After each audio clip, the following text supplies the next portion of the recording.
Ok, bonjour Karine, bonjour Alain. Bonjour. Merci pour m'avoir, ouais, pour avoir accepté mon invitation de cette interview. Avec plaisir. Et Christophe, on va commencer avec une question pour toi. Et tu peux nous raconter un peu ton parcours? Donc, vers 23 ans, 24 ans, donc j'ai vécu un éveil de Kundalini assez radical en méditant. Bon, ça a ouvert des perceptions donc énormes et ça a été une transformation définitive chez moi. C'est-à-dire, je suis passé d'un état, le monde était dans un état et je suis passé dans un autre état complètement. Donc, ça a été pour moi le début de quelque chose. Je l'ai vécu pas comme une réalisation, mais comme le début d'une voie en fait. Et ça m'a permis, donc pendant des années ensuite, avec donc mon meilleur ami, puis ma femme, donc, qui était le patient zéro, avec qui on a commencé à travailler. Cobaye. On a travaillé, oui, voilà, sur nos méthodes. Donc on s'est servi en fait de ces perceptions pour travailler sur nous en tant qu'humains. Donc moi, le but dès le départ, ça a été de dire, pour moi, le monde toute ma vie avait été dans une forme. Je m'aperçois que cette forme n'est pas ce que je croyais. J'accède à quelque chose qui me donne accès à énormément de choses cachées, qui devient mon monde maintenant.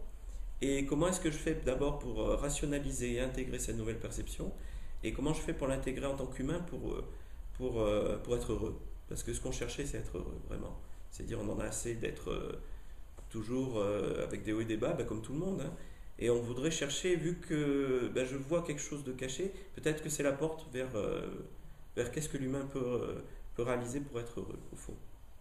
Donc ça a été une recherche que j'ai fait donc, avec mon meilleur ami d'entrée, puis qui ensuite, donc ensuite avec Karine, qui est donc devenue ma femme, en chemin, voilà. Donc ça a été un travail au départ qui a été disons qu'on utilisait, on se servait donc de ces perceptions pour créer des méthodes de travail. Et ça, au départ, c'était à la hache, hein, comme je dis, hein. On travaillait sur nos structures puisqu'on pouvait les percevoir l'un sur l'autre. On a très vite compris que moi, je voyais pas ma structure, mais je voyais celle de Pascal. Pascal, il voyait pas sa structure, mais il voyait la mienne. Et comme en plus on était très différents dans notre fonctionnement, que lui, il avait des perceptions énergétiques suffisantes pour qu'on travaille ensemble, et une intuition aussi suffisante, même à ce moment-là beaucoup plus claire que la mienne. Et à nous deux, moi je travaillais sur lui, lui il travaillait sur moi. Pourquoi tu penses qu'on ne peut pas voir ces structures ou tu ne pouvais pas les voir à ce moment-là? Parce qu'en fait, ça aujourd'hui je peux y répondre. Pour moi, on est fragmenté en morceaux, si tu veux. Et il y a un schisme chez nous qui est très fort entre moi et les autres. Moi et les autres, je veux dire moi et les autres, dans notre tête à tous. Donc en fait, on croit que nous, on ne mérite pas. Et on n'a pas envie de se voir. Donc on crée ce schisme et ça fait que notre intuition est facile, c'est beaucoup plus facile sur les autres, et voire quasi impossible. C'est la paille et la poutre. Ce schisme peut se résoudre, hein, à un moment donné. C'est-à-dire que, bon, j'ai eu l'occasion à un moment de travailler un peu dessus, l'intuition devient beaucoup plus claire sur soi. Ceci dit, c'est toujours plus facile sur l'autre que sur soi. Ouais, parce qu'il y a Ouais. tous les voiles de l'ego aussi, hein, qui On est viennent bien dessus. d'accord que c'est une question d'ego, en sachant que l'ego est le principe de survie. L'ego, c'est ça, hein, c'est le service de survie profond. Le problème, c'est qu'il déborde partout. Il est sur nos relations, sur notre voiture, s'il était juste sur le corps et l'esprit, ce qui arrive pour tous ceux qui sont très évolués, ils ont un ego puissant, mais vraiment à sa place. Il ne sert qu'à son rôle. Ils Nous, ne sont notre pas problème à tous, identifiés c'est avec leur ego, en qu'il fait. n'est pas identifié à autre chose. Et en plus, il ne s'identifie plus à leur système de survie. C'est vrai qu'il y a cette notion-là.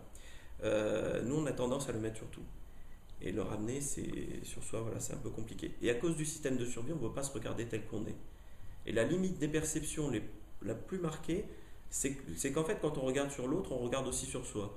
Et si on ne peut pas voir, c'est qu'on a peur d'aller se voir en face. Pour les miroirs. Ouais, le miroir est très dur. Et c'est ça la plus grosse limite des perceptions. Si on enlève cette peur de se regarder en face, on voit sur les autres. C'est ça, en fait, pour moi, la plus grosse limite. Voilà, donc pour répondre à la question du départ, depuis cette période-là, pour nous, ça a été une priorité de travailler sur l'humain, puis trouver le fait d'être heureux. Et tout le reste est fait tout seul, plus ou moins, je dirais. J'exagère peut-être, mais pas loin. C'est-à-dire le travail, le truc. Plus on se centre sur travailler sur soi, plus les choses se mettent à couler. On n'a plus à lutter dans la vie. Si je t'entends, ça veut dire que nous sommes ici pour travailler sur nous. C'est-à-dire qu'en fait, ce qu'on voit à l'extérieur, c'est notre intérieur. Si on travaille sur notre intérieur, notre extérieur s'harmonise aussi. Donc en fait, plutôt que lutter, ben, c'est l'histoire du miroir. Plutôt que taper dans un miroir, on va juste le fissurer. Alors que on cherche le bouton qu'on voit dans le miroir, mais le bouton il est sur le nez. Si on tape le miroir, tu vois, il se casse. Alors que si tu traites le bouton sur le nez, ben, tu traites le vrai problème, il n'est plus dans le miroir après. Donc le monde extérieur va s'harmoniser en même temps que ton intérieur. C'est le principe de la responsabilité 100% en fait. C'est pas tant un principe qu'à un moment tu ne peux plus sortir, quand tu commences à le percevoir à ce point-là, puis tu le vois dans l'expérience, hein, c'est vraiment ça, ben, tu t'aperçois vraiment que tu es responsable de tout ce que tu vis, mais de manière inconsciente. Et à un moment, tout le travail consiste à remettre en lumière et à devenir conscient de tous ces procédés. Bon, Christophe ou Karine, j'ai lu, je ne sais pas à quel point c'est vrai, que nous sommes 97% inconscients, je pense que c'est plus ou moins les chiffres, et 3% conscients. Et quand j'entends ça, c'est énorme. Qu'est-ce qu'on peut faire pour mener toute cette masse à notre conscience? C'est un boulot colossal. Tu veux répondre? Pour moi, c'est une évolution qui est en train de se faire en ce moment. Pour moi, on est dans une phase de temps accéléré. Enfin, il suffit de voir la technologie sur 50 ans. Hein, et donc, l'évolution de l'humain se fait de manière accélérée. Et notre évolution, c'est pas de trouver des nouvelles technologies, partir dans l'espace. C'est de se centrer et de devenir de plus en plus conscient. De rentrer dans notre espace, ouais. en fait. Donc, c'est inimaginable ce que je vois sur les gens depuis 20 ans, l'évolution. C'est-à-dire qu'en fait, les gens, qui le veuillent ou non, sont obligés sont confrontés à leur évolution. Et s'ils ne le font pas à l'intérieur, ils le vivent à l'extérieur. Donc, de toute façon, l'évolution, elle a lieu. Qu'on le veuille ou non. Pour moi, tout le travail de bien-être et les techniques, ça consiste à résoudre à l'intérieur ce qu'on ne veut pas vivre à l'extérieur. C'est-à-dire d'harmoniser complètement pour vivre le mieux possible une évolution de conscience qui, pour moi, de toute façon, se fait. Je dirais chez tout le monde. Oui, j'ai l'impression, en tout cas, qu'en ce moment, tout le monde est vraiment mené à résoudre sa vie. Nous sommes confrontés à nous-mêmes. Oui. Je connais personne autour de moi qui ne soit pas dans ce processus. Est-ce que tu le ressens aussi? Toi, Karine, tu le ressens aussi? Très fort, en tout cas, en ce moment. Les gens sont rappelés à eux-mêmes, en fait, pour retrouver leur équilibre, leur synchronicité, leur cohérence intérieure, en fait. Et pour être amenés à vivre leur vie de manière cohérente, moi, c'est ce qui me vient. Donc, tout ce que ça peut leur apporter, tout ce que ça peut nous apporter, d'ailleurs. Et j'ai l'impression que si on essaye d'échapper à ce processus, on peut vraiment nous rattraper de manière très violente. Mais ce qu'on ne vit pas à l'intérieur, on le vit à l'extérieur. On va devoir donc ça fait des événements. Du coup, on le crée dans l'événement au lieu de le vivre à l'intérieur, de le comprendre. Je voulais te poser une question par rapport à la Kundalini. Tu as parlé que ton processus, je ne sais pas si toi aussi tu as vécu, Karine, une montée de Kundalini, pas encore. Moi, je la fais monter doucement. Ah, d'accord. Pas violentement comme là. Je pars tranquille. Ok. Et qu'est-ce que tu peux qu'est-ce que tu as appris de toi avec ta montée de Kundalini? Alors la Kundalini, ce que j'ai appris, c'est qu'en fait, vu que mes perceptions me permettent d'aller discuter un peu avec n'importe quelle énergie, l'avantage c'est que la Kundalini, elle discute aussi. C'est une énergie. C'est une énergie intelligente. Oui, bien sûr. Et d'ailleurs, quand on demande, en fait, pour qu'elle monte, il suffit de lui demander. On n'a pas besoin de l'exciter, hein, c'est pas un serpent. Et oui, c'est notre énergie, c'est notre. D'abord, pour moi, c'est le serpent, mais c'est aussi ce qui crée le monde manifesté. C'est la jouissance et c'est notre énergie sexuelle, mais au sens le plus profond. Et donc l'énergie créatrice. C'est ce qui crée le monde manifesté qu'on voit chez chacun. Enfin, pour moi, ça reste personnel. Et de ce que, en discutant avec une Kundalini, si on lui demande, mais tu veux pas monter chez l'autre personne, en fait, c'est aussi simple que ça. Mais elle va répondre, mais si je fais ça, l'autre il va devenir fou. Donc je ne vais pas le faire. Puissant, en fait. Oui, parce qu'en fait, il y a deux méthodes. La méthode, elle monte d'un coup, mais elle va ravager, elle va nettoyer, mais elle va ravager la structure. Ça veut dire qu'en fait, tu montes dans l'espace et tu passes 15 ans à atterrir en parachute. Donc si tu passes pas par la case asile psychiatrique, tu as de la chance. Parce qu'elle monte, elle nettoie tout. Hein, enfin, pas tout, mais elle nettoie beaucoup de structures. En sachant qu'une montée Kundalini totale, c'est la fin de l'existence. Donc, ça n'est que des montées partielles. Sinon, tu ne peux pas en parler. C'est la retournes dans la dissolution de vacuité. l'ego quelque part. C'est la dissolution totale. Tu retournes dans la vacuité. C'est vrai. Donc tu retournes au nirvana. Hein. Vacuité égale nirvana. Mais en même temps, tu arrêtes le jeu. On joue un jeu, au fond. Et c'est ça un petit peu qui est difficile à comprendre, c'est que c'est un jeu tout ça. Et qu'on le joue volontairement à un certain niveau. Donc la Kundalini, elle va chercher, elle veut bien te faire avancer, mais elle ne veut pas te détruire. Donc souvent, elle va répondre, mais si je monte chez l'autre, je vais le ravager, ça ne sert à rien. Donc, en fait, il y a deux manières de faire. Soit donc on part dans l'espace et on atterrit en parachute, soit on monte les marches, et au bout du même nombre d'années, on est au même endroit. Donc, c'est peut-être plus simple d'ouvrir les portes une à une. Enfin, si toi-même tu as vécu un éveil de Kundalini, tu as vu ce que ça veut dire. Hein. Dans mon cas, c'était assez violent aussi. Dans tous les cas, souvent, c'est très très violent. Et c'est quelque chose qui Moi, il m'a fallu une dizaine d'années pour réussir à peu près à stabiliser. C'est dire, hein, ça a changé la perception de la matière. C'est-à-dire que le monde a changé de forme. C'est des nettoyages émotionnels et mentaux qui sont tellement puissants, vu que en fait, le monde qu'on voit, c'est notre mental qui lui donne une forme, et c'est notre émotionnel qui lui donne les couleurs. Je suis passé dans un monde hyper coloré, avec un relief qui n'avait plus rien à voir. Je suis passé au paradis, quoi, hein, par rapport à la perception que j'avais avant. Mais c'est juste du nettoyage émotionnel et mental que la Kundalini fait en montant. Mais en faisant ça, elle te ravage aussi la structure. Et donc après, pour que la structure elle retombe sur ses pattes, qu'elle retrouve une cohérence, et qu'elle réussisse à peu près à savoir dans quelle étagère, hein, comme on dit, qui suis-je dans quelle étagère, et ben ça prend vraiment des années, suivant ce qu'elle a fait comme nettoyage. Alors que monter pas à pas, tu vas avoir le même nettoyage, mais fait petit à petit, et tu seras au même point à la fin. Voilà. D'accord. Tu parlais de que la Kundalini, c'est une énergie à l'origine sexuelle profonde. Est-ce que tu peux nous expliquer? Pour moi, c'est ça. La matière n'est que jouissance. Donc, si tu veux, pour moi, il y a vérité, c'est le monde spirituel. Jouissance, c'est la matière. Et l'amour, c'est le centre qui fait le lien avec le tout. Et c'est tout ce qui existe réellement au plus profond. Le centre étant la seule chose qui est réelle, pour moi. Le centre, c'est un peu compliqué, mais les gens disent le cœur, mais ils ne comprennent pas cœur. Parce que dans notre société, on parle de cœur, on parle de ventre. On ne sait pas aimer avec le cœur, on sait aimer qu'avec le ventre. On veut saisir l'autre, c'est du cordon ombilical. C'est l'amour du deuxième chakra du troisième, moi à l'autre, c'est pas l'amour. Disons qu'en fait, ce qu'on cherche à faire, quand on parle d'amour dans la société, on veut dévorer l'autre ou être dévoré par lui. On veut le séduire, donc être dévoré, ou on veut le saisir mais plus le lâcher. Le cœur, il ne marche pas comme ça. Donc aujourd'hui pour moi, quand on parle d'amour, on parle de ventre dans la société. On ne comprend pas l'amour du cœur, parce que le cœur, il ne saisit pas.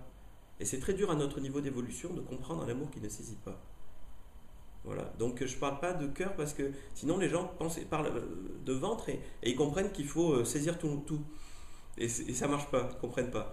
Et quand je parle de centre, à ce niveau dimensionnel, c'est le centre de tout l'univers chez tout le monde. Parce qu'on est tous l'univers entier qui rêve et c'est le centre du... Donc c'est l'étincelle divine, la seule chose réelle qui crée tout le reste. Si je devais donner une définition au centre. Et ce centre, c'est l'être, c'est le soi. Et si on le laisse s'exprimer, ben lui, il résout tout. Mais le trouver et le laisser s'exprimer, c'est un sacré boulot. Voilà. Donc en fait, derrière l'être, c'est la seule chose réelle, en fait, l'étincelle divine. Mais la première création, c'est vérité. Et la deuxième, c'est jouissance. Et revenir à vraiment libérer tout ça. Donc on ne peut pas travailler l'un sur l'autre. C'est amour, joie, vérité. L'un mène aux deux autres, de toute façon, obligatoirement. Moi, j'ai commencé la vérité parce que je n'avais pas accès au bas. Et ça m'a mené à la jouissance. Et à un moment, par à coup, des fois, je peux faire cette expérience. Ça a dû m'arriver une ou deux fois de faire cette expérience où tu aimes tout. Mais c'est pas humain comme expérience. Hein. Et c'est très difficile de rester dans cet état pour nous. En tout cas, mon niveau d'évolution. Okay. Voilà. Donc, quand tu parles de la sexualité profonde, l'énergie sexuelle profonde... C'est la jouissance de la vie, c'est le feu sacré, c'est notre désir d'être en vie, c'est qu'est-ce qu'on est venu incarner. C'est le désir qui nous a fait nous incarner. C'est la chose pour moi la plus profonde. Si c'est résolu, effectivement, on repart dans la vacuité. Donc c'est ça pour moi la Kundalini. C'est toutes ces choses-là. Ceci dit, les mots sont des mots. Hein. C'est... voilà. Je voulais aussi parler des programmes que nous avons.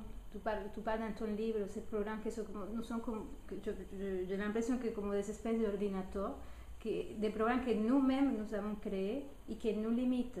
C'est un peu ton travail, Karine, tu peux nous parler un peu de ça? Oui, mais pour moi, ce n'est pas des problèmes, c'est des structures. Pardon. Ouais, c'est des structures en fait. Pour moi, on grandit en se structurant face à ce qu'on en comprend, ce qu'on en capte, et on met en place des structures pour vivre en fait. Et le problème, c'est qu'on n'est pas habitué à changer ces structures en fait. On acquiert entre 0 et 6 ans des structures, des limites que nos parents nous envoient, mais qu'on accepte. Pour moi, c'est pas le père, la mère, ou le grand-parent, ou la famille, ou la société qui est en cause, c'est ce que nous, on en comprend. Et le fait qu'on arrive des fois à des âges plus ou moins avancés, on n'a toujours pas compris qu'on pouvait faire bouger ces structures en fait. En fait, tu parles des blessures qui sont créées. Non, c'est pas que des blessures. Pour moi, c'est une manière de fonctionner dans la vie. C'est comme si on continuait à fonctionner, comme si on avait les mêmes limites que quand on avait 6 ans. On n'a pas compris qu'en fait, on a notre libre arbitre, notre vie à poser aussi, notre vie à vivre, et on continue à fonctionner voilà, avec ce qu'on a compris de la vie quand on était enfant en fait. Et comment faire pour faire évoluer, pour faire changer ces structures? Pour moi, il faut déjà arriver à comprendre qu'on n'est que de l'énergie de changement en fait. Voilà. Il faut lâcher beaucoup de peur, beaucoup effectivement. Il y a des problématiques qui ressortent beaucoup. Mais pour moi, il faut les faire évoluer, il faut les transcender, il faut les transmuter. Arriver à les regarder en face pour les libérer en fait à un moment. Et se dire que c'est pas parce qu'il y a une problématique à tel niveau que je n'ai pas l'énergie, la conscience nécessaire et possible pour avancer, la joie, toutes ces énergies-là en fait qui peuvent venir à moi en fait pour justement, pour moi c'est transcender le vrai mot, c'est pas couper, je coupe pas. Se positionner là-dessus et dire maintenant je peux avancer en fait. J'ai d'autres choses. Et tu peux nous expliquer un petit peu le travail que tu fais sur ces structures Alors, mon travail actuel, c'est retour dans l'humain de toute façon et essayer de... Moi, je fais bouger les énergies en fait. Donc, je vais voir les structures qui demandent chez la personne à bouger. Et puis, on en parle et puis derrière, je fais le travail énergétique pour que la structure se libère en fait. On est fait d'énergie pour moi, donc qu'on aille voir dans quelque chose dans la matière ou dans l'énergie, ça va être pareil pour moi. Donc dans la matière, ça va être des fois un petit peu douloureux, un petit peu difficile à bouger ça. Donc moi, je vois comme des petites cases en fait, parce que je suis clairvoyante au départ, des petites cases ou des petits personnages, si tout le monde connaît, des petites fleurs, etc., qui représentent une structure. Et en fait, on va bouger l'énergie. Et en bougeant l'énergie, la structure s'assouplit en fait. Et dans le positionnement, ça va libérer aussi de l'énergie petit à petit pour que la personne se remette en chemin et de l'énergie suffisante pour avancer surtout. Parce qu'on met beaucoup d'énergie à les maintenir ces structures quand même. Donc le fait de les faire bouger, en fait, ça va libérer l'énergie. Et de plus en plus dans la joie, dans l'humour, je trouve l'humain vraiment magnifique. C'est vrai que tout souvent, il y a des structures qui sont dures, des fois, mais on est d'une complexité et prenant du recul, on se dit qu'on est quand même fabuleux dans nos créations quand même. Ouais. On arrive à faire des trucs des fois qui... Je crois la même chose. Et dis-moi, ça change comment dans la vie d'une personne qui fait bouger ces structures, ces programmes? Ça change comment? Oui. Pour les personnes? Oui. Ah, les retours que j'en ai, c'est des portes qui s'ouvrent très souvent finalement. Ou alors s'apercevoir qu'il n'y avait pas de porte en fait, tout simplement, et que voilà. Et donc du coup, ils vont plus vers la créativité d'eux-mêmes en fait. Ils acceptent d'aller vers ce qui... Moi j'appelle ça la vibration intérieure, ce qui vraiment vibre à l'intérieur finalement et qu'on n'écoute pas en fait. C'est juste c'est pas de l'intuition, c'est un moment où on sait en fait, on le sait au fond. Et comme on n'est pas habitué à cette vibration intérieure qui nous donne tout en fait, qui nous explique tout petit à petit, et bien effectivement derrière il va rentrer dans des questionnements qui sont importants en fait, alors que la vibration c'est qu'elle est là. Okay. Donc du coup c'est les remettre un petit peu sur leur vibration en fait, voir leur cohérence, voir vraiment puis tout ce qui nous entoure, une lecture de tout ce qui nous entoure, des messages qui sont envoyés à tous les niveaux, mais non, je suis dans la matière en fait. Pour avoir travaillé avec toi, c'est vrai que c'est étonnant.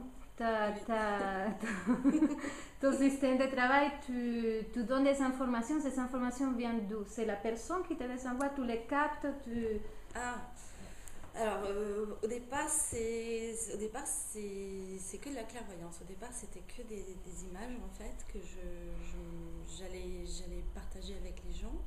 Et ben, au fur et à mesure, voilà, je suis un petit peu plus captée en haut en fait, et je sais pas trop, ça se pose en fait en soi. C'est ce qui se passe en soi qui peut pas être imaginé, qui peut pas être, je peux pas l'inventer en fait. Bon, après j'ai triché, j'ai Christophe à côté donc. On travaille l'un sur l'autre, hein, parce que, comme j'expliquais, c'est plus facile de... Voilà. Oui, J'ai essayé d'abord sur Christophe qui, comme il a un ressenti énergétique, il t'a dit ce qu'il m'a dit. C'est-à-dire, la première fois elle commence à me décrire ses visions avec ses petits bonhommes, je dis tiens, petit bonhomme qui court sur des fleurs et tout. Et puis moi, je sens son goût, en fait, sur moi, mais c'est quand n'importe quel guérisseur, pour moi, c'est la même chose. Je sens sa signature sur moi. Et elle change ma structure. Et au fur et à mesure qu'elle décrivait le bonhomme qui changeait, moi j'ai la structure qui bougeait. Je fais oh putain, qu'est-ce qu'elle est en train de faire? Et ça passe chez toi si fortement parce que c'est Christophe Alain ou ça arrive chez... C'est si fort chez tout le monde. Moi je le perçois parce que je suis conscient de ma structure. Donc quand elle change de forme, je le perçois. C'est tout. C'est juste que ma conscience est plus étendue. Donc pour moi, mon corps énergétique, là par exemple je suis là, il y a la matière, le corps énergétique et cette notion de vide, de vacuité. Qui n'est pas vide, hein, mais qui pour moi est toujours présente. Et donc quand elle travaille sur moi, je sens le goût, pour moi, c'est comme si chacun avait une signature unique. Moi je dis le goût de son étincelle divine. Chacun a une signature. La structure énergétique qui change de forme, et elle qui me décrit les visions. Donc je dis bon bah... Voilà, donc c'est pratique, dès que j'ai un truc que je peux pas voir, je vais voir ma femme, je fais bon, j'ai un truc. Et hop, ça dure 2 secondes, hein, et des fois elle parle même pas parce qu'en fait c'est pas nécessaire. Ouais. Et bref, ça change de forme, plus de problème. Merci. Moi, je passe par le sans forme en fait, puis après je laisse passer les choses en fait comme elles doivent se poser, mais effectivement on peut le faire dans le silence. Moi je le fais par téléphone et... Bon, de visu, j'aime bien, en fait, j'aime bien rencontrer les gens. Hein. Par téléphone, ça marche juste parce que je pense que c'est la foi qu'on met dans ce qu'on a envie de réaliser qui est importante. Moi, j'avais besoin de passer par là, il n'y avait pas de raison que ça passe pas, quoi, c'est tout. Et l'énergie, elle s'en fout, que ce soit le téléphone, que ce soit par la parole, par des images, voilà. Donc, au fur et à mesure, on évolue, on prend confiance en soi, foi en ce qu'on fait, et donc, au fur et à mesure, je suis allée sur la formation, effectivement. À me dire, parce que j'avais besoin d'un rapport humain aussi. Donc comme par hasard, tout arrive bien. Et puis moi, je monte petit à petit, je m'ouvre à moi en fait petit à petit. Donc au fur et à mesure que je suis prête, en fait, ça arrive tout simplement. Et dis-moi, combien de séances sont nécessaires pour bouger une structure? La structure, oui. Par exemple, moi qui t'ai appelé la dernière fois pour travailler la colère, ça prend... Ça dépend des structures. Ouais. Chez chacun, moi j'appelle ça les structures fourre-tout. Hein. C'est l'endroit, par exemple, la colère, ça vient beaucoup. Ou c'est d'autres problématiques. C'est des problématiques qui ont un noyau qui est un peu plus profond que les autres, sur lesquels on a l'habitude parce que l'inconscient sait très bien qu'on va aller le voir parce que ça nous dérange en fait. Et puis on rajoute. Symptomatiquement, ça m'est déjà arrivé physiquement d'avoir mal à la cheville pour rien. Et tous les jours, on faisait des trucs, en fait, et tous les jours, j'en remettais, parce que l'inconscient savait très bien, là, il faut que tu t'arrêtes, et donc du coup, on va évacuer par là, et parce que là, tu vas voir, quand tu as mal à la cheville, finalement, on sait que tu vas voir. Si on te fait mal au petit doigt, tu t'en fous. Hein. Là, ça t'embête, tu peux plus marcher. Voilà, c'est au moment où on est prêt. Donc, il y a des personnes, en fait, qui ont besoin de plus de séances, des personnes qui le font très rapprochées, des personnes que j'ai tous les 6 mois, et des personnes que j'ai qu'une seule fois. Ça dépend des personnes, de ce qu'elles ont envie de poser, et ça c'est très bien, j'aime bien. Est-ce que vous êtes d'accord? Moi je suis thérapeute aussi, et j'ai l'impression que des choses qui me prenaient avant 2, 3 séances, 5, maintenant en une séance, c'est résolu. Ouais. Je suis sûre que c'est pas moi qui deviens une meilleure thérapeute. Peut-être. Il y a forcément de ça aussi, quand même. Oui, mais c'est incroyable. Parfois, je dis non, c'est pas vrai. Disons que nous parler de ça. Les gens, ils ont une ouverture maintenant là-dessus. Il faut bien voir que les structures, on peut les voir que parce que la personne veut qu'on y aille. Simplement, on ne peut pas y aller si elle ne veut pas. Et, enfin, bon, après, ça c'est moi, Ouais, on peut toujours y aller, mais Le libre arbitre. la bouger vraiment, si elle veut pas, c'est pas possible. Oui, et puis il y a aussi une question que, il y a 20 ans, quand on travaillait avec Pascal, l'énergie était beaucoup plus lourde, beaucoup Oui, plus c'est dense à vrai. bouger. On était obligé de passer la journée pour bouger un tout petit truc.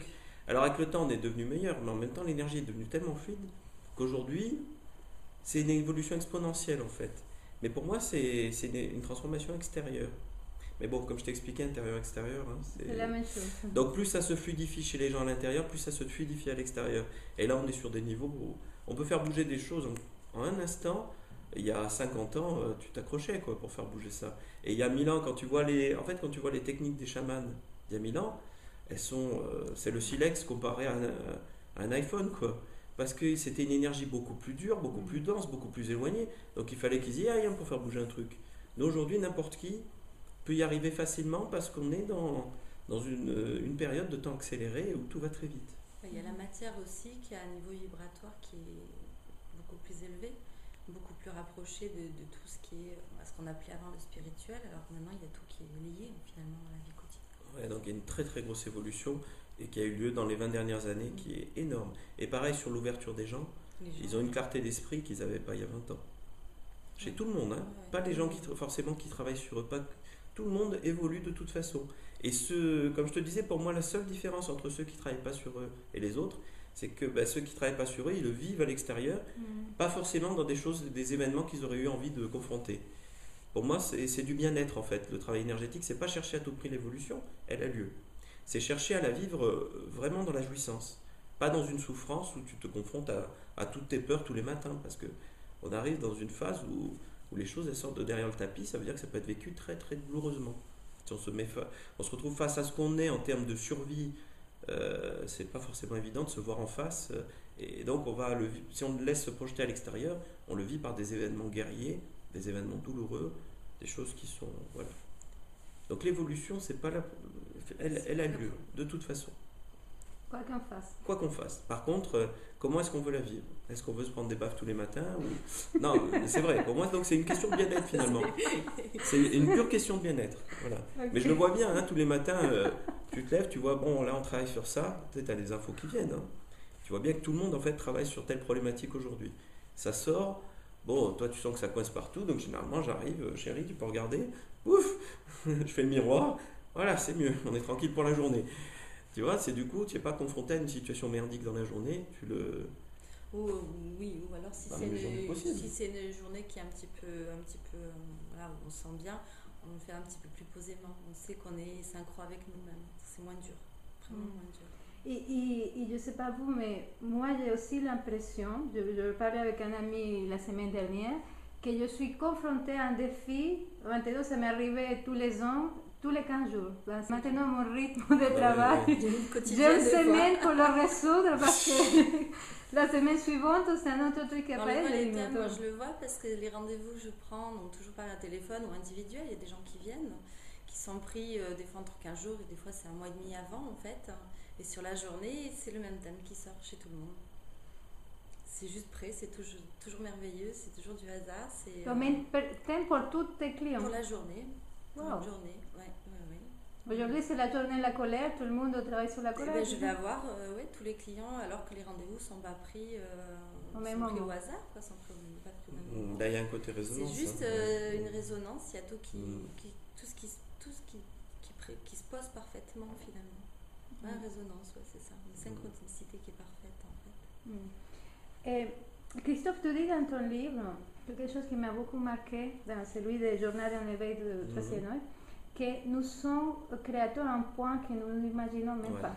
Est-ce que tu peux nous parler de ça? On est dans un monde qui est notre création totale. C'est-à-dire que si je le compare pour nous aujourd'hui, des jeux vidéo en réseau, ça te donne une idée. Des jeux vidéo en réseau, bon pour la plupart des gens alors, informaticiens. Disons que pour les informaticiens ça parle, alors peut-être pas pour les autres, même si tout le monde a plus ou moins un ordi maintenant. Facebook, tu es dans cette idée si tu veux. C'est tout le monde est sur son ordinateur, tout le monde est donc ce que tu vois ça dépend de la qualité de ton écran, de la puissance de ton processeur, de ton ordinateur à toi. Mais par contre tu es bien relié aux autres, d'accord? Tu es relié aux autres mais par autre chose. Ils ne sont pas dans ton ordinateur les gens. Et bien l'idée c'est la même, c'est le monde que tu vois, c'est ta création pure et dure. Où que tu regardes, tu vois que toi. Tu fais juste semblant d'être l'individu au centre. Mais c'est ton étincelle divine c'est comme un projet, une salle de cinéma, elle projette tout le reste. Ça veut dire que les autres, ils sont là, mais ils ont que la forme que tu leur donnes et il y a un lien dans un autre monde, pour moi. Tu peux nous expliquer ça? Ben, comme Facebook. Tu regardes ton écran, tu vois bien qu'il y a la tête des gens. D'accord? Et ils sont là, il y a des petits bonhommes. Ben, ils sont pas dans ton écran. Il y a un lien vers ailleurs et eux, ils sont dans leur monde à eux, dans leur écran à eux. Donc tu vois bien que, en fait, où tu regardes, c'est toi qui donnes une forme à tout, y compris aux gens. Et eux-mêmes existent dans leur propre monde. Donc ce qui veut dire que le monde où tu es ta création à 100%. Mais la création de toute ta structure inconsciente et subconsciente, qui va jusqu'à des niveaux très hauts. Jusqu'au niveau causal, qu'est-ce qui a causé la création de ce monde-là. Et ton évolution se vit à travers l'histoire que tu crées et que tu résous. Donc il suffira qu'on se mette d'accord tous et on pourra créer un autre monde Ça marche pas comme ça, c'est pire encore. C'est-à-dire qu'en fait, il semblerait que... Alors là, ça va un peu loin, mais des perceptions sur le temps et sur les choses de ce qu'il en sort, parce qu'il n'existe au fond que l'instant présent, qu'un éternel moment présent, et tout le reste est une construction. Et en fait, chacun crée son histoire et est sur sa voie. Et il y a une infinité de futurs et de passés qui changent sans arrêt. Et tout le monde va dans le futur qu'il choisit. Ce qui veut dire que c'est comme si le personnage que tu crois être est décliné à l'infini dans toutes les versions. Et quand tu as le centre, tu peux discuter avec le centre à un moment, pas avec des mots, c'est dans le silence intérieur qui donne énormément d'informations. Et l'information, c'est en gros, tu vas dans le futur que tu veux, et s'il n'existe pas, je te le crée sur mesure. Et tu y vas, tu trouveras des versions de tout le monde dedans, mais au final, tu vois, qui correspondent à ton niveau vibratoire, ton évolution, ce que tu as envie de vivre. Donc si je comprends bien, la destinée, ça n'existe pas. Si, il y en a une infinité. En fait, ce qui est très compliqué, ce qui est très compliqué, si tu veux comprendre... Potentialité, mais il y a des infinites oui, mais c'est comme si les deux points de vue étaient totalement justes. C'est-à-dire tout est écrit, mais ça change à chaque inspire, à chaque expire. C'est-à-dire tout est écrit, tout le scénario, hein, parce que le divin, il détruit l'univers entier, il recrée tout, sur toutes les potentialités, sur tous les futurs et les passés, à chaque inspire, à chaque expire, en fonction de tous les choix. Ce qui veut dire qu'en fait, c'est écrit, mais ça change sans arrêt, en fonction de nos choix, et des choix de la totalité. Et en fait, compte, tu ne dépends pas du futur des autres. À tout moment. Oui, à chaque instant. Et tu ne dépends pas du futur des autres. C'est toi qui choisis entièrement dans quel futur tu veux. Mais nous sommes en co-création aussi. Oui, mais bien sûr que c'est une co-création, mais tu as des versions des gens dans tous les futurs. Donc en fait, on est des êtres vraiment multidimensionnels. Et on choisit de regarder 0,001% en conscient de ce qu'on est. C'est comme si tu voyais juste une plateforme, c'est l'iceberg si tu veux, et dessous ça descend jusqu'au centre de la Terre, la structure. C'est quelque chose d'immense, notre structure. Elle est multidimensionnelle. Et nous, on fait juste le point sur moins que rien. Sur une poussière, sur une balle de ping-pong lancée dans un espace infini. Donc un humain. Tu vois? Et donc notre structure est vraiment immense en fait. Et si tu remontes encore plus loin, tu t'aperçois qu'en fait, compte, il n'y en a qu'un qui est séparé dans toutes ces expériences. Donc ça va loin. Hein. Si tu remontes, il n'y en a qu'un seul en fait, qui fait toutes les expériences en jouant à être plein. Donc quoi qu'il arrive, si tu te centres sur ton expérience à toi, sur ton centre, c'est toi qui choisis ton futur. Donc tu ne dépends pas des autres en réalité. Mais les autres te renvoient ton miroir et tes peurs. C'est tout. Là, on parle vraiment de la responsabilité à 1000%. Et quand tu perçois ça, tu t'aperçois que tu es responsable totalement. Ouais, mais pas, mais pas forcément consciemment. Et puis responsabilité, voilà, c'est pas dans le terme de société, tu es responsable de tout, etc. C'est pas une culpabilité. Oui, je comprends la différence. Tu es créateur de ta propre vie. Tu es dans l'expérience que tu as créée. Si tu as envie d'en changer, ça veut dire que tu peux en changer. Voilà. Complètement. Vu que c'est ta création, tu peux complètement en changer. Et le divin, si tu veux, Dieu, pour moi, c'est la totalité. Dieu ne te fera jamais chier. La matière est un espace de libre création et tu es totalement libre de l'expérience que tu crées. Tu peux la vivre dans l'enfer total si tu as envie et dans la jouissance totale si tu as envie. Mais tout le travail consiste à mettre en lumière tes non-choix inconscients pour nous. Parce qu'en fait, on fait des non-choix. On fait des choix inconscients. Qui sont des choix. Qui sont des choix aussi, mais qui ne sont pas conscients. Et notre problème, il est là. C'est qu'on a le libre arbitre, mais on n'en a pas conscience. Donc du coup, on subit un monde dont on est créateur. Et plus on avance, ce que je t'expliquais, c'est plus tu fluidifies ça, plus tu es conscient, plus tout coule, parce que d'un coup, le scénariste et l'acteur sont d'accord. Et tu as commencé à faire des choix vraiment conscients. C'est une histoire des choix, en fait. C'est une histoire de libre arbitre. L'histoire du libre arbitre. Non, mais l'histoire de vivre. de bouger ces structures qu'on parlait au début. C'est de mettre en lumière ces non-choix. Comment on fait pour les gens qui écoutent ça et disent comment je peux faire pour mettre en lumière Alors, tout revient pour moi, au fond, à de la présence et du lâcher-prise. Dit comme ça aide personne. Oui. Parce qu'en fond, tout revient à ça. Juste être présent et lâcher prise, dans l'instant présent. Et là, le centre, tu lui laisses cet espace et lui, il résout tout.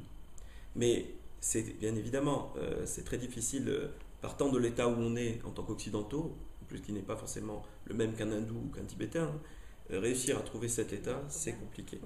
Voilà. Oui, qui ont d'autres problèmes, qui ne sont pas les nôtres. C'est ça aussi comprendre qu'un occidental, il a une certaine éducation qui fait qu'il voit le monde d'une certaine manière aussi. Et partir de cet état de vision du monde pour arriver à du lâcher prise et de la présence, c'est pas si évident. C'est pour ça que moi, c'est ce que je fais travailler en stage. Voilà. Et ça passe par le rapport, entre autres, à la forêt, pour moi. C'est revenir à sortir d'un petit peu de la bulle illusoire de l'occidental qui se met dans du virtuel tout le temps et aller reconnecter des vraies énergies primaires. Sortir du mental qui est un maître et le remettre à son rôle de modélisation, de serviteur. Et sortir de l'émotionnel qui est vécu comme une souffrance, comme une blessure sans arrêt, et le remettre à son rôle de jouissance de la vie. L'émotionnel, au départ, ne sert qu'à jouir. C'est les couleurs, ça sert qu'à jouir. Si d'un coup ça se met en blessure, c'est qu'on l'interdit, c'est qu'on le bloque et qu'on le verrouille. Voilà. Et tout ce travail, pour moi, passe par de la forêt et se remettre en symbiose avec le monde qu'on a créé. Parce que lui nous renvoie à notre image. Et quand on va travailler sur des énergies primaires, minéral, tu es sur le premier chakra, hein, végétal sur le deuxième, animal sur le troisième. Hein. Donc en forêt, tu as tout ce qu'il faut pour travailler sur les chakras de base. Et bien, tu es renvoyé sur toi, et plus tu partages avec l'environnement, plus ça se rétablit dans les deux sens. Et ça se passe comment concrètement Moi, je le visualise aussi. À un moment, tu es face à des événements de ta vie. C'est un moment arrêter de fermer les yeux. Quoi. Tu les regardes, tu peux parler à tes peurs en fait, en conscience. Tu peux, si tu sais pas, demander à ton centre, même si tu sais pas où il est, même si tu sais pas ce qu'il fait. Voilà, tu lâches ton libre arbitre 2 secondes, mais c'est au fur et à mesure acquérir de plus en plus confiance en soi, en ce qu'on crée, pour petit à petit avancer aussi. Des fois, effectivement, quand on est dans un chemin où on ne sait pas trop où on va, c'est un moment, c'est la confiance en soi, la foi en ce qu'on peut créer aussi derrière aussi. Parler à ses peurs, parler à ses doutes aussi, parler à son super mental, quoi. Ils sont en humour aussi, ils sont juste pas à leur place, tous ces éléments-là, quoi. Et de plus en plus rentrer dans la confiance dans ce qu'on peut créer aussi. Et pour une personne qui a... Pardon. Pour une personne qui n'a pas les perceptions que vous avez. Alors, c'est le quotidien, pour moi c'est le quotidien. Moi, je donne, j'essaie de donner une technique plus ou moins, parce que, voilà. Donc, moi, ce que je dis aux gens, c'est en premier, c'est vrai qu'en stage, ce que je fais en premier, c'est que j'enlève des obstacles entre les 3 niveaux pour moi. On travaille à enlever les obstacles entre le conscient, l'inconscient et le subconscient. Mais ce que je dis, si je devais donner une méthode pour quelqu'un qui n'a aucune perception, le corps, il renvoie des informations, on peut l'écouter. Le monde qu'on voit, c'est notre mental qui lui donne forme, c'est pas un monde extérieur. Donc si c'est joli, c'est que le mental il veut te dire d'y aller. Et si c'est pas beau, c'est qu'il te dit à un moment n'y va pas des fois. Donc en fait, il suffit des fois juste de regarder ce qui nous plaît. Donc l'idée c'est en premier, ce que je dis aux gens, vous trouvez le lieu. Ça va pas, vous vous donnez, alors, en tout premier je dirais vous donnez un espace de temps. Les gens ne savent plus faire ça, ils courent partout les occidentaux. Dites cet après-midi, je prends 2 heures, dans cet espace-là, il va se passer plein de choses, mais je vais essayer de lâcher le côté je planifie. Le temps pour soi, ça se prend, on n'attend pas, c'est à nous de le créer. C'est à nous de dire je me laisse de l'espace. Parce qu'en fait, si on planifie, on remplit avec du mental. L'idée, c'est de dire que le mental se mette en serviteur, juste pendant ces 2 heures-là. Qu'est-ce qu'on fait? On choisit le lieu, donc au hasard. Si le lieu nous plaît, c'est que c'est l'endroit où il faut s'installer. Et ça peut être en forêt, ça peut être sur une terrasse d'un bar, ça peut être au cinéma. Et dans ce lieu-là, laissez de l'espace pour rien. Alors quand je dis ça, c'est raide au départ. C'est pour ça qu'on fait tout un travail sur 2 jours pour que les gens comprennent à peu près. Mais l'idée, c'est je laisse de l'espace pour rien et je demande au lieu de faire pareil. Ça, c'est encore plus raide. Parce qu'il y a plein de choses sur le lieu. Et qu'un lieu est conscient aussi. Et qu'il y a de tout. Il y a des minéraux, il y a des esprits, il y a de tout. Et si on laisse de l'espace pour rien dans les 2 sens, alors il se passe plein de choses. On reprend un côté symbiotique. Mais on est présent aussi. On est juste là. On est là où on est. On n'est pas en train de penser qu'est-ce que je vais faire plus tard, machin. Donc, en premier lieu, se donner un espace de temps. Deuxième, chercher le lieu. Et le lieu, c'est quand il est beau, il nous plaît. Hein. C'est aussi con que ça. Et une fois qu'on est sur le lieu, laissez de l'espace pour rien. Qu'est-ce que j'ai envie de faire là? Qu'est-ce qui vient? Sans réfléchir. J'ai envie de me poser, j'ai envie de danser. L'information, au départ, elle est toujours juste. Quand le mental saisit ça et qu'il veut faire un truc intelligent avec, c'est toujours une connerie. Parce qu'il valide sa propre logique. Et oui, c'est lui qui valide sa logique. Ok. Et l'information, pour moi, aujourd'hui, tout le monde peut l'avoir.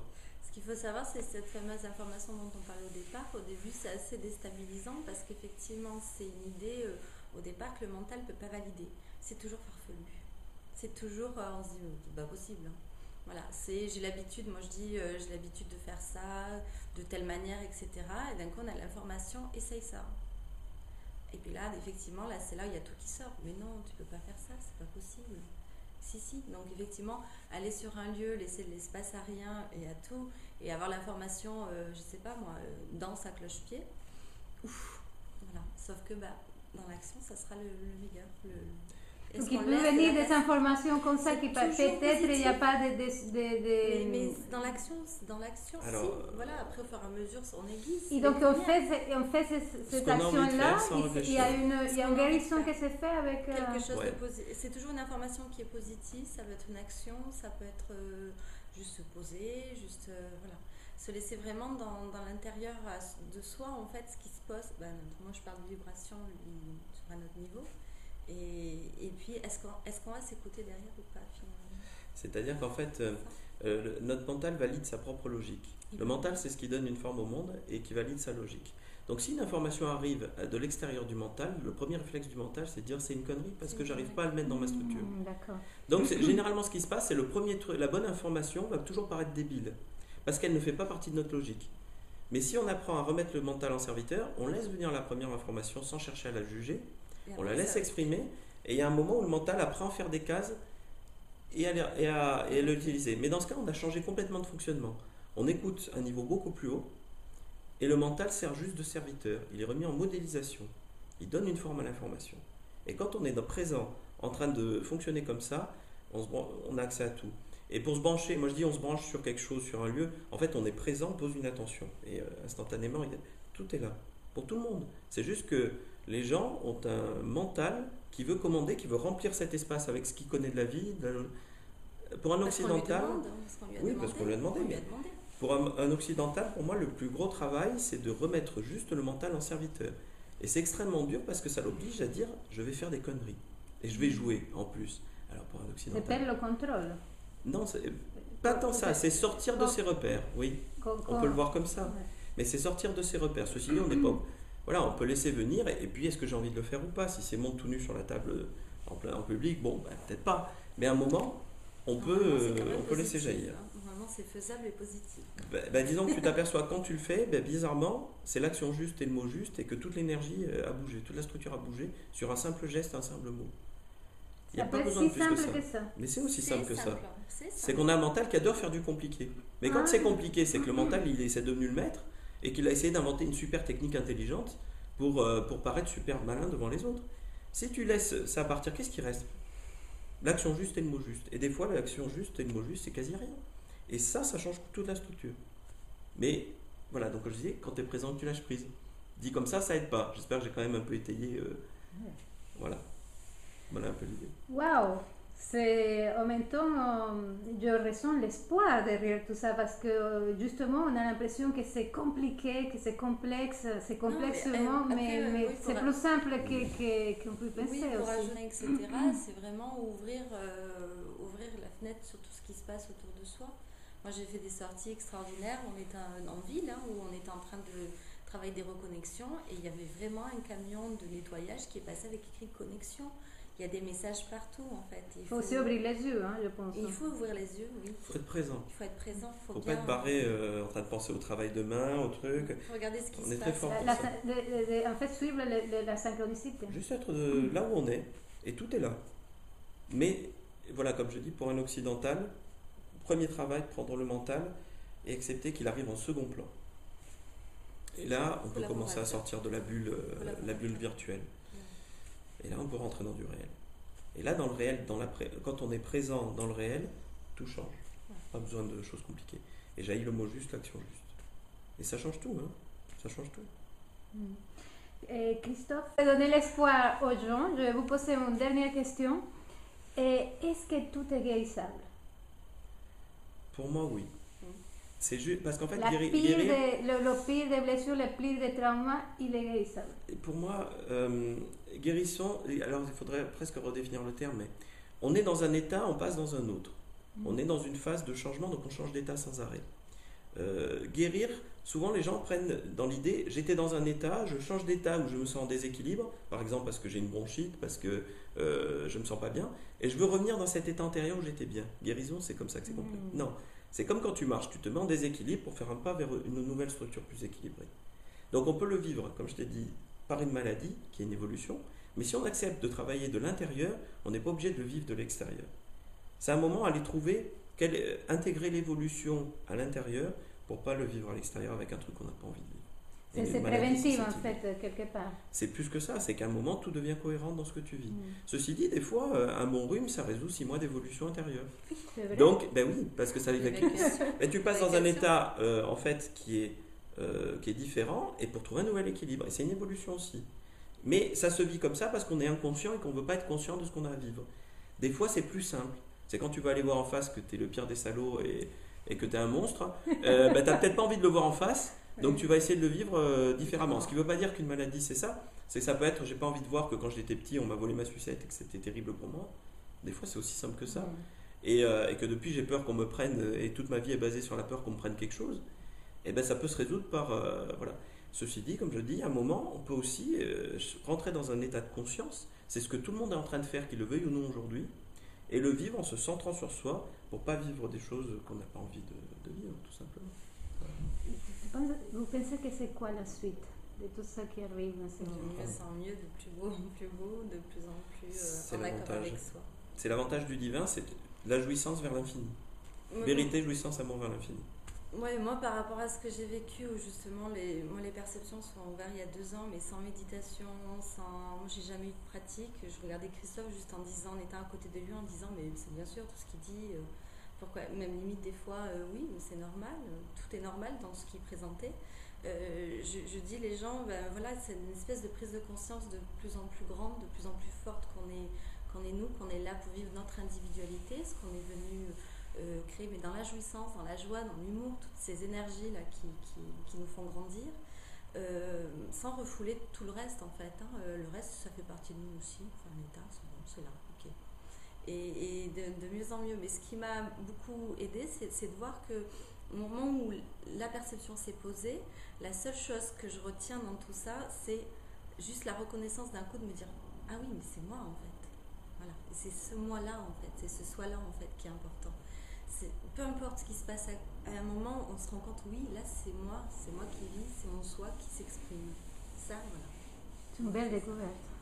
C'était la seule qui était importante, c'est de dire oui. Voilà. Je voulais vous demander quelque chose qui m'intéresse beaucoup. Je m'intéresse beaucoup pour l'illumination, l'éveil. Est-ce que tu peux nous expliquer en termes... Alors le problème... je sais que c'est pas une question facile. Le problème, c'est que c'est un terme fourre-tout. Il y a plein de gens qui parlent... C'est fourre-tout. Il y a plein de gens qui parlent d'éveil, mais... Donc je vais rajouter encore au merdier, en rajoutant ma définition, en gros. Une idée pour moi, si je vois une notion d'éveil, c'est une notion d'être parfaitement centré. Mais c'est pas... une notion d'illumination, c'est une notion... s'apercevoir qu'on est la totalité, le vivre, mais c'est un état temporaire. Ça ne peut pas être définitif, sinon tu ne peux pas rester là. C'est un état temporaire. Voir qu'on est la totalité. Donc l'illumination définitive, ça n'existe pas. Bah si, tu retournes dans la vacuité. C'est comme une montée de Kundalini totale. Ah, Mais tu ne seras pas là pour en parler aux autres. Ça, c'est le seul problème. S'il y en a un gars qui est là pour t'en parler, c'est qu'il n'a pas vécu définitivement. Si tu veux. Ok. Donc ça veut dire qu'à un moment, ça temporairement, passe ça peut quoi être en vécu. mort C'est des gens qui s'aperçoivent qu'ils sont la totalité, qui le vivent. Qu'on est l'univers entier sur tous les espaces-temps. Et qui le vivent pendant un temps indéterminé. Ils en ramènent très peu de choses, sous des angles différents, parce que la conscience humaine ne peut pas ramener grand-chose de ça. Ça, pour moi, c'est l'illumination, et c'est un état temporaire. Si définitif, ça veut dire que la personne ne revient plus. L'éveil, c'est plus, la personne est parfaitement centrée, justement, sur ce centre-là, et elle lui laisse les commandes. Et quand elle lui laisse les commandes, donc elle est parfaitement présente en lâchant prise. Conscience. Mais c'est devenu un état définitif. Alors, est-ce que ça existe vraiment chez quelqu'un? Dur à dire. Ceci dit, si je regarde les structures des gens, Pour moi, les gens, en fait, notre structure, c'est un océan déchaîné. Quand la personne évolue, il y a de moins en moins de courant. À un moment, il y a de la lumière qui apparaît en haut, du feu en bas. C'est ma perception. Ce feu et cette lumière, chez certains qui sont plus évolués, on va dire. Bon, je regardais sur Ama, par exemple, celle qui fait les câlins à tout le monde. Là. Je me suis dit, tant qu'à faire, je vais regarder comment ils sont foutus. Bon, pour moi, il y a une idée de, il n'y a plus de courant. C'est un aquarium. Donc, ouais. Donc déjà, c'est vraiment un éveil. Oui, pour moi, oui. C'est-à-dire qu'il n'y a plus de courant. Vraiment, il n'y a plus de courant. Il n'y a plus de lumière et de feu, ça a fusionné au centre. Il y a une espèce de truc au centre qui a un goût particulier du divin, qui est le sien. Donc elle incarne qui elle est, donc elle incarne le côté mère, hein, mais au niveau divin. Ça veut dire, est-ce qu'elle a encore du libre arbitre? Peut-être encore un peu. Donc on est très très loin. Nous, on cherche déjà à voir qu'on a du libre arbitre, pour créer en conscience.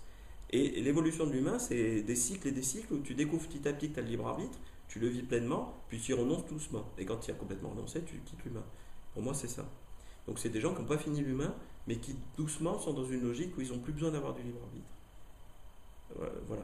Donc le peu de références que j'ai, je te dirais éveillé, pour moi, c'est la personne n'est pas forcément, elle a encore des courants, mais elle est centrée. Donc ça veut dire qu'elle lâche prise, elle est présente et elle lâche prise, donc ça se résout. Ça se résout en coulant. L'illumination en état temporaire et une évolution.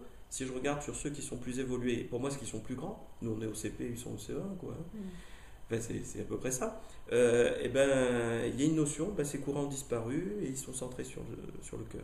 C'est le cœur qui fonctionne. Voilà. Et j'ai pas plus à donner parce que. Après, il y en a qui sont complètement fous. Mais j'ai dit, il y a plein d'hindous pour moi où tu regardes, tu vois la structure, elle est fêlée de partout, donc forcément, quand c'est fêlé, la lumière elle passe. Donc il y a du divin qui passe dans tous les sens parce qu'ils sont complètement fous. Mais pour moi, ça, c'est les fous de Dieu. Et c'est pas une évolution. Les fous de Dieu, on en a, nous, on en avait enchaîné dans les monastères qui faisaient des prédictions, ou c'est le fada du village. Mais c'est pas une personne qui a une structure cohérente, c'est des gens qui sont fendillés de partout. Comme la structure a explosé, forcément, le divin, il passe. Mais c'est des choses complètement différentes pour moi, tu vois. Déjà, il y a plein de... Si je devais, bien sûr, on est bien obligé de parler avec du mental et de faire des catégories. C'est ce qui fonctionne comme ça, pour communiquer. Mais bon, voilà, si je devais te décrire ce que j'ai perçu en clairvoyance chez différentes personnes. Donc il y a différents états, et on parle d'éveil, mais de quoi on parle exactement? Est-ce que la personne est juste complètement folle, mais seulement elle fait tellement passer de divin que tu t'assois à côté, c'est le top.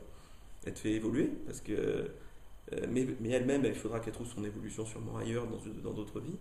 Ou est-ce que la personne a vraiment structuré, elle est vraiment au niveau d'après, entre guillemets, pour peu qu'il y ait des niveaux, dans un état différent, on va dire, et est-ce que vraiment elle est cohérente dans ce qu'elle vit? Voilà. C'est bon, j'ai rajouté au bordel ambiant.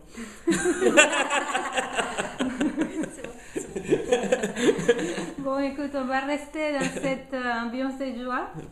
Et ça fait plus d'une heure que nous sommes ensemble. Ça va vite. Hein. Oui, ça va vite. En plus, j'ai encore plein de questions. C'est extraordinaire. C'est un univers, en fait. Le problème, c'est que c'est un tiroir hein, après. Oui. Mais bon, nous avons arrivé à la fin. Merci à vous deux. C'était un plaisir énorme. J'espère qu'il va y avoir d'autres opportunités. Écoute, je vais les créer. Je vais les créer. Et à très bientôt. À bientôt. Merci.